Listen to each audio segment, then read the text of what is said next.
ዳኒ የሄርሜላ ሚስጥር አወጣ። ሚስጥሩ ምንድነው የሚለውን በዚህ ቪዲዮ ላይ ነግራችሁናል። ቪዲዮን እስከመጨረሻው ካያችሁት ትክክለኛውን እውነታ ይዛችሁ ትወጣላችሁ። እስከመጨረሻው አብራችሁን ቆዩ።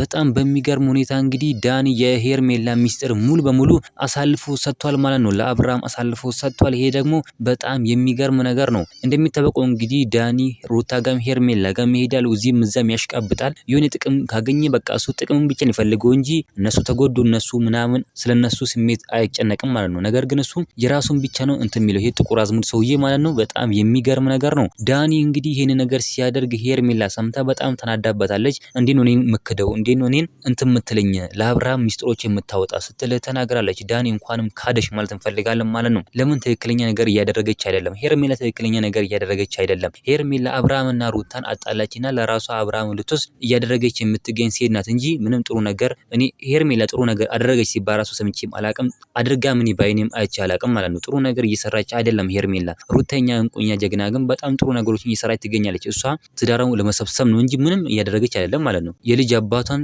ወደ ቤቱ ለማስገባት ወደ ቤቱ እንዲገባ አብርሽን በጣም ስለምታፈቅረው በጣም ስለምትወደው ወደ ራሷ ለመወሰድ ነው እንጂ ምንም እያደረገች አይደለም ማለት ነው። ነገር ግን ሄርሜላ መሀላችሁ ገብታ የምትበጠብጣችሁ ሄርሜላ ናት እንጂ ሩታ አይደለችም ማለት ነው። ሩታ ትዳራውን ለመሰብሰብ ነው እያደረገች ያለችው እንጂ ምንም እያደረገች አይደለም ማለት ነው። ነገር ግን ሄርሜላ እነሱን አፋታ ከአብርሃም ጋር ሆናለች ማለት ነው። በጣም የሚገርም ነገር ነው። ውሽማ ሆና ከአብርሃም ጋር የኖረች ትገኛለች። ሩተኛ እንቆኛ ጀግና የልዑሌ እናት በጣም ጀግና በጣም ቆራጥ ነሽ ማለት እንፈልጋለን። እናንተ ምን ትላላችሁ? ሀሳብ አስተያየታችሁ ኮሜንት ላይ ማስቀመጥ እንዳትረሱ። ቪዲዮ ላይክ፣ ቻናሉን ሰብስክራይብ ማድረግ እንዳትረሱ። በሌላ ቪዲዮ እስከምንገናኝ በያላችሁበት የዓለም ዳርቻ ሰላማችሁ ብዝት ይበልልኝ። ደህና ሁኑልኝ።